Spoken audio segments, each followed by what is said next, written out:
हाल ही में मैंने एक थॉट पढ़ा था, अगर तुम अपने दिमाग के अंदर हो तो फिर तुम्हारा दिमाग कहाँ है। जैसे एक आदमी अपने घर के अंदर खड़ा हो और पूछे ये घर कहाँ है। हवा के साथ बहते हुए एक पत्ते की तरह तुम्हारी सोच कभी यहाँ कभी वहाँ, लेकिन असल में कहीं भी नहीं। और जब तुम अपने सच्चाई के आंख से देखते हो तो तुम्हें पता चलता है कि तुम अपने ही परसेप्शन में बंद हो, अपने ही आइडियाज में बंद हो। और तुम कुछ ना ही सोच पा रहे हो और ना ही समझ पा रहे हो, ना ही तुम क्रिएटिव हो पा रहे हो। वही रोज की जिंदगी, सुबह लेट उठना, रात को लेट सोना, पॉर्न की लत, मास्टरबेशन की लत और 24/7 खुद को डिस्टर्ब करना। कभी कभी खुद से पूछो, तुम्हारा दिमाग कहाँ है। तुम सिर्फ न्यूरॉन्स का क्लस्टर नहीं हो, तुम सिर्फ ओवर थिंकिंग करने के लिए नहीं बने हो, तुम संपूर्ण तरीके से ब्रह्म हो, कॉन्सियसनेस हो। खुद को इतना वीक मत बनने दो। खुद के लिए ऐसे जिम्मेदारी लो जैसे तुम दूसरों के लिए जिम्मेदारी लेते हो। Treat yourself like someone you are responsible for helping. इसका मतलब सिंपल है कि अक्सर लोग दूसरों की मदद और देखभाल तो करते हैं, पर जब अपनी बारी आती है तो अपनी जरूरतों को इग्नोर कर देते हैं। लेकिन ऐसा क्यों?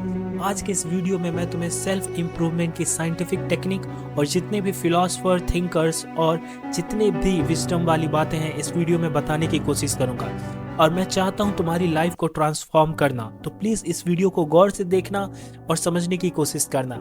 इस वीडियो में हम साइंटिफिक और रिसर्चर की बातों पर अमल करने की कोशिश करेंगे। So let's begin. सोचो, जब कोई दोस्त किसी दिक्कत में होता है तो तुम उसकी मदद करने के लिए क्या क्या नहीं करते हो। उसे समझाते हो, सपोर्ट देते हो, उसके लिए बेस्ट एडवाइस ढूंढते हो। लेकिन जब तुम खुद किसी क्राइसिस में होते हो तो या तो अपनी प्रॉब्लम्स को इग्नोर करते हो या फिर खुद से बुरा सलूक करते हो। ये एक अजीब ह्यूमन टेंडेंसी है। हम दूसरों के लिए एम्पैथिक होते हैं लेकिन अपने लिए नहीं। और ये चीज लॉन्ग टर्म में बहुत खतरनाक साबित हो सकती है अगर तुम खुद पर काम नहीं करते हो, अगर तुम अपने सेल्फ रिस्पॉन्सिबिलिटी पर काम नहीं करते हो। सेल्फ रिस्पॉन्सिबिलिटी का मतलब क्या है? इसका मतलब है ज्यादातर लोग अपनी जिंदगी का डायरेक्शन समझने की बजाय बस बहती हवा के साथ बह जाते हैं। जब तक कोई बाहर का फैक्टर जैसे एक इमरजेंसी, लॉस या फेलियर उन्हें झटका नहीं देता, तब तक वो अपनी रिस्पॉन्सिबिलिटी लेने से कतराते हैं। लेकिन सच तो यह है कि अपनी रिस्पॉन्सिबिलिटी लेने का मतलब ये नहीं कि सब कुछ कंट्रोल में होगा। इसका मतलब है कि तुम एक्सेप्ट करते हो कि तुम्हारी लाइफ तुम्हारी चॉइसेस का नतीजा होंगी। तुम जैसे चाहोगे अपने लाइफ को बना सकते हो अगर तुम खुद के लिए सेल्फ रिस्पॉन्सिबल रहोगे तो। इसीलिए बहुत जरूरी है कि समय रहते हुए तुम सेल्फ रिस्पॉन्सिबिलिटी के लेसन को समझो। अपने आप की हेल्प करना बहुत जरूरी है। जब तुम किसी दोस्त की मदद करते हो तो तुम उसको इनकरेज करते हो, मोटिवेट करते हो, उसके इशू को सॉल्व करने का तरीका दिखाते हो। क्या तुम अपने साथ भी ऐसा ही करते हो? नहीं। अक्सर लोग अपने अंदर के टॉक्सिक सेल्फ टॉक में घिरे रहते हैं। दुनिया में 98% लोग खुद की हेल्प कभी भी नहीं करते और वो खुद को ही गलत बोलते रहते हैं कि मैं कभी सक्सेसफुल नहीं हो सकता, मैं तो बस एक फेलियर हूं, मुझसे कुछ नहीं होगा। अगर तुम दूसरों के साथ ऐसे वर्ड्स यूज नहीं करते तो खुद के साथ क्यों करते हो? अगर तुम अपनी रिस्पॉन्सिबिलिटी खुद नहीं लोगे तो तुम्हें पता है तुम्हें कितनी बड़ी बड़ी प्रॉब्लम्स झेलनी पड़ेगी। जब इंसान अपनी जिंदगी का जिम्मेदार नहीं बनता तो उसके कॉन्सिक्वेंस हर तरफ दिखने लगते हैं। Financial problems, health issue, relationship की टेंशन और इमोशनल इंस्टेबिलिटी। एक ऐसे इंसान को इमेजिन करो जो अपने डिसीजन का जिम्मेदार नहीं बनता। वो हमेशा सिचुएशन को ब्लेम करेगा, दूसरों की कमियां देखेगा और विक्टिम माइंडसेट में रहेगा। ये एटीट्यूड तुम्हें ग्रो नहीं करने देगा। अपने एक्शन का हिसाब रखो। तुम्हारे लाइफ में जो भी हो रहा है उसको सिर्फ दुनिया के प्रॉब्लम पे ब्लेम मत करो। देखो कि तुम क्या बेटर कर सकते हो। अपने साथ अच्छे से बात करो। जैसे तुम किसी फ्रेंड को सपोर्ट करते हो वैसे ही अपने लिए भी अंडरस्टैंडिंग और काइंड बनो। लॉन्ग टर्म की सोचो, सिर्फ शॉर्ट टर्म प्लेजर और लेजीनेस के चक्कर में मत पड़ो। सोचो कि तुम्हारी आज की चॉइसेस कल का फ्यूचर बनेंगी। अपने रूल्स बनाओ, अपने लाइफ के लिए कुछ सॉलिड प्रिंसिपल रखो जो तुम्हें डिसिप्लिन और फोकस दे सकते हैं। जिस तरीके से तुम अपने दोस्त, फैमिली, गर्लफ्रेंड के लिए जिम्मेदारी उठाते हो उसी तरह अपने ऊपर भी रिस्पॉन्सिबिलिटी लो।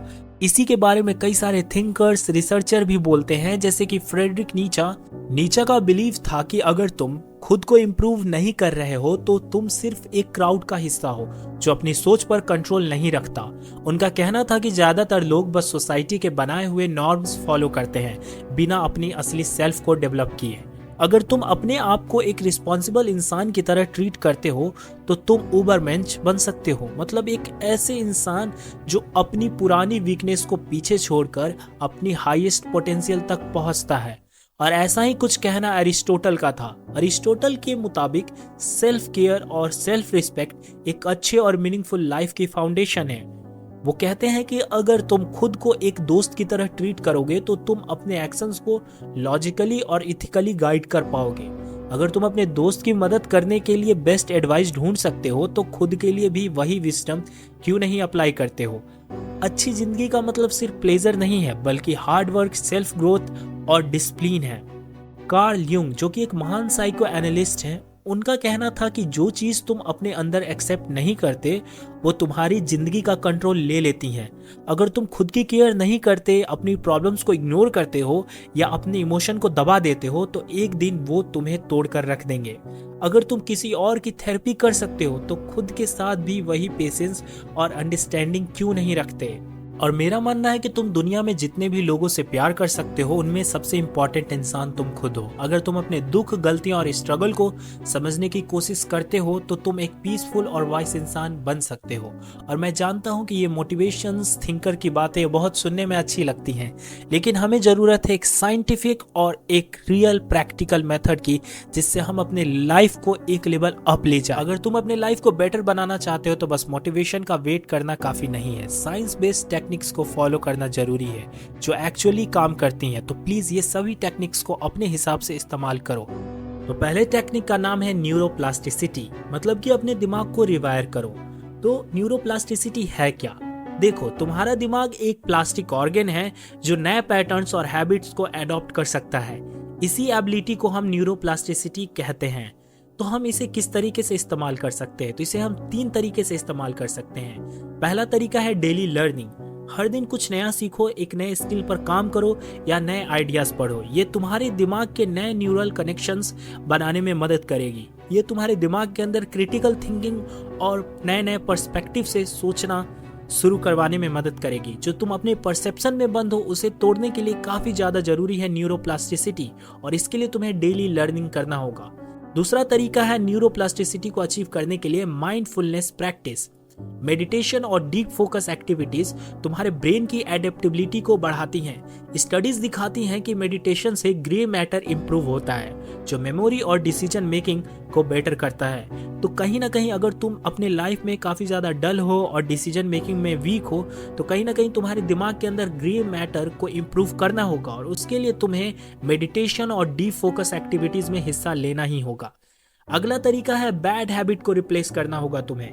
अगर तुम कोई बुरी आदत छोड़ना चाहते हो तो उसे एक नए अच्छे हैबिट से रिप्लेस करो। यही एक साइंटिफिक तरीका है किसी भी बुरी आदत को छोड़ने के लिए। ब्रेन ओल्ड पैटर्न्स तोड़ने के लिए नए पाथवे अडॉप्ट करता है।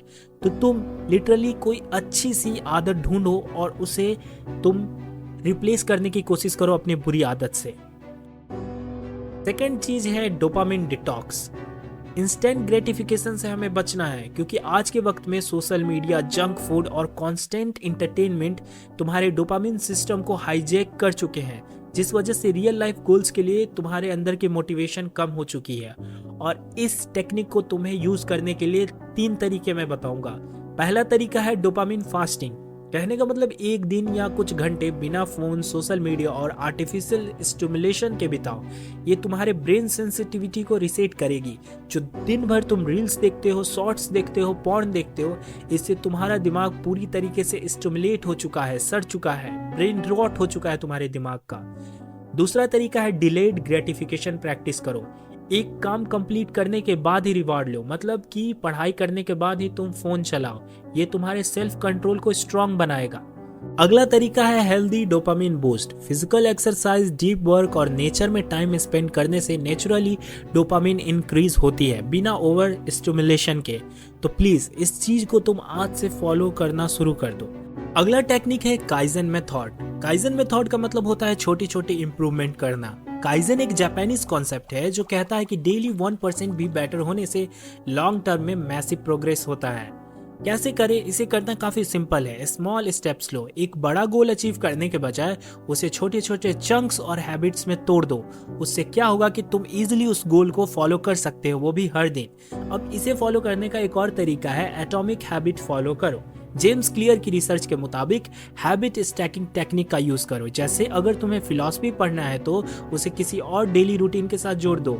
जैसे सुबह रनिंग करते वक्त 5 मिनट एक फिलोसॉफिकल लेक्चर या ऑडियो बुक सुनो।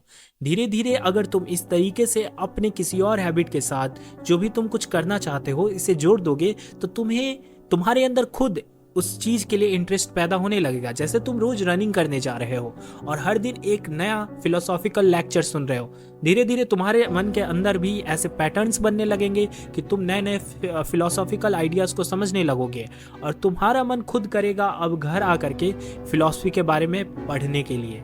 और अगला तरीका है कंसिस्टेंसी मेंटेन करो। बस एक दिन या एक हफ्ते में चेंज एक्सपेक्ट मत करो। Daily small improvement eventually exponential growth तक ले जाती हैं। कई सारे लोग कंसिस्टेंसी को काफ़ी अंडररेटेड मानते हैं और कई सारे लोग कंसिस्टेंसी को काफ़ी ओवररेटेड मानते हैं।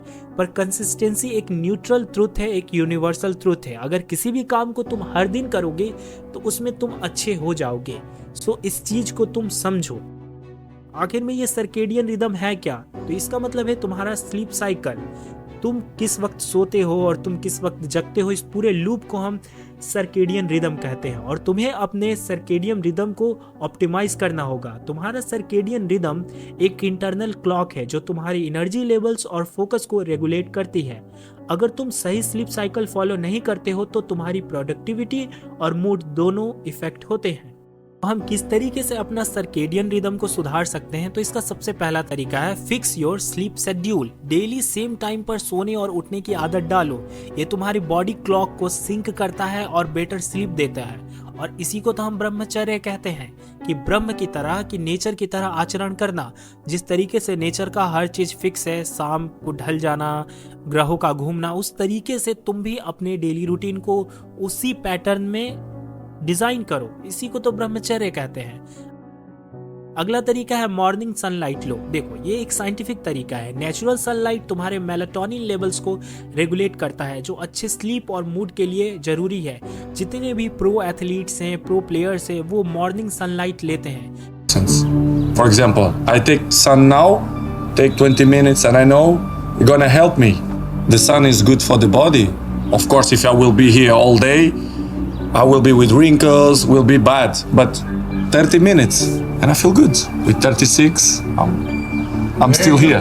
क्योंकि मॉर्निंग सनलाइट किसी मेडिसिन से कम नहीं है, क्योंकि उसके अंदर मॉर्निंग सनलाइट लेने से तुम्हारे अंदर मेलाटोनिन बनता है जो कि लिटरली तुम्हें स्लीप और अच्छी डीप स्लीप देने में मदद करता है। इसीलिए आज से तुम मॉर्निंग सनलाइट लेना शुरू करो। देखो स्क्रीन से निकलने वाली जो ब्लू लाइट होती है वो काफी ज्यादा डेंजरस होती है। रात को फोन या लैपटॉप की स्क्रीन से ब्लू लाइट अवॉइड करो क्योंकि ये तुम्हारे दिमाग को अलर्ट रखती है और मेलाटोनिन प्रोडक्शन को डिस्टर्ब करती है। तो अगर तुम्हारे लाइफ में काफी ज्यादा स्ट्रेस है और काफी ज्यादा टेंशन है तो शायद तुम्हारे लैपटॉप से निकलने वाले ब्लू लाइट की वजह से भी हो सकता है। तो अगर तुम इसे कंट्रोल करोगे तो कहीं ना कहीं तुम्हारे अंदर एक नई ऊर्जा और फोकस का विकास हो सकता है। स्टडीज दिखाती हैं कि विजुअलाइजेशन और मेंटल प्रैक्टिस रियल एक्शन जितनी ही इफेक्टिव हो सकती हैं। न्यूरो साइंटिस्ट ने देखा है कि लोग सिर्फ मेंटली प्रैक्टिस करते हैं, उनके दिमाग में वही न्यूरल पैटर्न्स एक्टिवेट होते हैं जो फिजिकल प्रैक्टिस से होते हैं। कहने का मतलब कि अगर तुम जो भी काम कर रहे हो उसे विजुअलाइज करोगे तो तुम्हारे दिमाग के अंदर वो पाथवे बनेंगे। तो ये तो न्यूरोप्लास्टिसिटी वाली ही बात हुई, लेकिन इसे तुम्हें हर दिन 5 से 10 मिनट करना है। डेली 5 से 10 मिनट इमेजिन करो, अपने गोल्स को विजुअलाइज करो जैसे वो ऑलरेडी अचीव हो चुके हैं। जैसे कि तुम्हें एक आईएएस बनना है, प्रोफेसर बनना है, यूट्यूबर बनना है, रिसर्चर बनना है, एक अच्छा राइटर बनना है, तो तुम ऐसा विजुअलाइज करो कि तुम इजीली उन सभी चीजों को पा सकते हो। ये काफी इजी है, बस तुम एक कदम दूर हो उनसे। तुम अपने एक्शंस को सही से लोगे और ये पूरा हो जाएगा और ये काफी इजी है। इस तरीके से विजुअलाइज करो। अगला तरीका है पॉजिटिव एफर्मेशन का यूज करो। अपने सबकॉन्शियस माइंड को रिप्रोग्राम करने के लिए strong self believe statement repeat करो। खुद को ये बताओ कि तुम हर चीज पॉसिबल है, तुम हर चीज को जीत सकते हो। इस दुनिया में ऐसी कोई भी चीज नहीं है जो तुम चाहो और वो तुम्हें मिले ना। इसके कई सारे प्राइम एग्जाम्पल है, रोनाल्डो से लेकर के लियोनेल मेसी, ऐसे कई सारे लोग हैं जिन्होंने कई हार्डशिप के बाद भी जीता है और उनके पास एक टेक्निक था जिसका नाम था पॉजिटिव एफर्मेशन। आज भी रोनाल्डो गोल करने से पहले खुद को पॉजिटिव एफर्मेशन देते हैं, तो तुम भी इस ट्रिक का प्लीज यूज करो। अगला टेक्निक है ग्रोथ माइंडसेट डेवलप करो। साइकोलॉजिस्ट कार्ल ड्वेक के रिसर्च के मुताबिक ग्रोथ माइंडसेट वाले लोग फेलियर से सीखते हैं और हमेशा बेटर होने की कोशिश करते हैं। फिक्स्ड माइंडसेट वाले लोग सोचते हैं कि उनके स्किल और इंटेलिजेंस फिक्स्ड है, इसलिए वो नए चैलेंज से डरते हैं। तो तुम्हें अपने दिमाग के अंदर ये अपने आप को बताना है कि तुम्हारा दिमाग फिक्स्ड माइंडसेट नहीं है, एक ग्रोथ माइंडसेट है। इसे किस तरीके से करें? फेलियर को लर्निंग अपॉर्चुनिटी समझो। अगर कोई काम गलत हो जाए तो उसे प्रूफ ऑफ फेलियर मत समझो, बल्कि प्रूफ ऑफ प्रोग्रेस मानो। ये रूल फॉलो करो। ये रूल क्या है? अगर तुम्हें कोई स्किल नहीं आती तो बोलो मुझे अभी नहीं आती, पर मैं सीख लूंगा या मैं सीख सकता हूँ। जो तीसरा चीज है अपने ग्रोथ माइंडसेट को डेवलप करने के लिए, वो है क्रिटिसिज्म को एक्सेप्ट करो। कंस्ट्रक्टिव फीडबैक तुम्हें ग्रो करने में मदद देता है। अगर कोई भी तुम्हें क्रिटिसाइज कर रहा है तो देखो उसके क्रिटिसिज्म में कितना लॉजिकल और वैलिड पॉइंट है। अगर उसके क्रिटिसिज्म में लॉजिकल और वैलिड पॉइंट है तो उससे कुछ सीखो। अगर उसके क्रिटिसिज्म में कोई लॉजिकल और वैलिड पॉइंट नहीं है तो टेंशन ही नहीं लो, क्योंकि वो पूरी तरीके से आर्गुमेंट फेक है। और इसीलिए मैं तुम्हें लॉजिकल और क्रिटिकल बनाना चाहता हूँ कि तुम्हें कोई डिमोटिवेट ना कर सके। तुम हर चीज में मोटिवेशन ढूंढ लो, तुम हर चीज में लॉजिक ढूंढ लो। एक बात मैं कहना चाहूंगा, सेल्फ इंप्रूवमेंट एक साइंस बेस्ड प्रोसेस है जिसमें डिसिप्लिन, कंसिस्टेंसी और राइट माइंडसेट जरूरी है। अगर तुम साइंटिफिकली प्रूवन टेक्निक्स अडॉप्ट करोगे, neuroplasticity, dopamine detox, kaizen method और सर्काडियन रिदम, इन सभी चीज़ों को अगर तुम अडॉप्ट करोगे तो तुम अपनी लाइफ को ट्रांसफॉर्म कर सकते हो। Small daily improvements lead to stunning long term results. यही तो मैं तुम्हें समझाना चाहता हूँ कि अपने लाइफ को ट्रैक पे ले आओ। मैंने ये पूरी वीडियो तुम्हारे लिए बनाई है, इन सभी टेक्निक को तुम्हारे लिए डिस्कस किया है, तो इस वीडियो को तुम बार बार देखो, अच्छे से देखो, वीडियो को लाइक करो, कमेंट करो और इन सभी टेक्निक को अपनी लाइफ में इंप्रूव करो और पूरी तरीके से 100% अपना दो। तुम ये जो अपना आधे मन से नहीं करो। अगर तुम्हें सक्सेसफुल होना है तो प्लीज अपना 100% दो और मुझ पर ट्रस्ट रखो। इन सभी टेक्निक का एक बार यूज करो। अपने स्लीप शेड्यूल सुधारो, अपने आइडियाज को, अपने मोटिवेशन को, अपने ब्रेन टाइमिंग को, सब कुछ ठीक करो। देखो तुम सक्सेसफुल हो जाओगे मेरे दोस्त। So please don't be dumb, be diligent.